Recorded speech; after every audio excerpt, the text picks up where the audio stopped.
वक्त बदलता है, लेकिन एक चीज है जो कभी नहीं बदलती, और वो है इस राष्ट्र की आत्मा। अयोध्या के आकाश में एक नया अध्याय लिखा गया है। प्रभु श्री राम के भव्य मंदिर के शिखर पर अब धर्म ध्वजा लहरा रही है।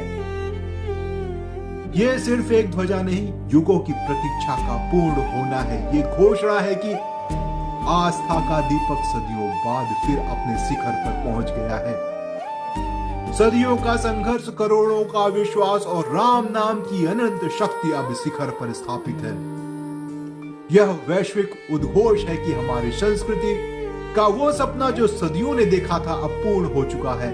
यह प्रमाण है कि भारत अपनी विरासत को पुनः जी रहा है और उसी विरासत को आधुनिकता और नियम के धागों में पिरोता है हमारा संविधान।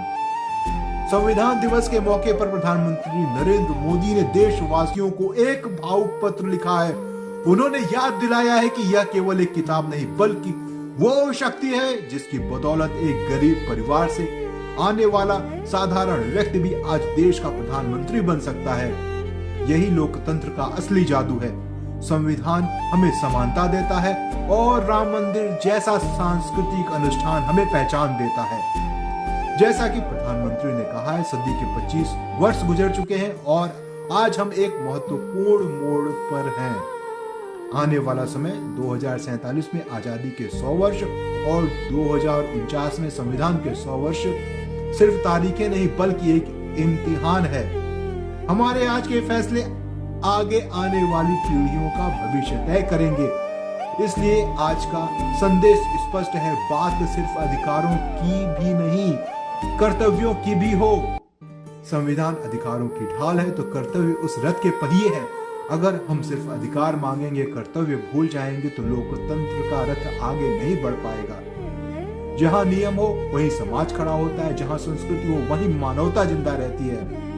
राम मंदिर का शिखर बताता है कि पेड़ जितना भी ऊंचा हो जाए वो अपनी जड़ों को नहीं छोड़ सकता, और संविधान बताता है उस पेड़ को फलने फूलने के लिए अनुशासन की खाद जरूरी है।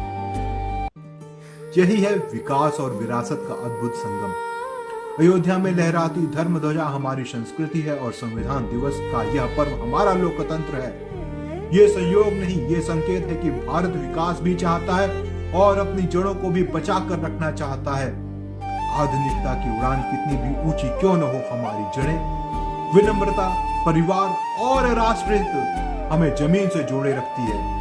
तो आओ आज इस ऐतिहासिक दिन पर हम सब प्रण लें कि हम अपनी संस्कृति पर गर्व करेंगे और अपने संवैधानिक कर्तव्यों को सर्वोपरि रखेंगे, ताकि 2047 का भारत न केवल विकसित हो बल्कि अपनी आत्मा के साथ जीवित भी हो, क्योंकि ये वही कहानी है जो भारत को भारत बनाती है।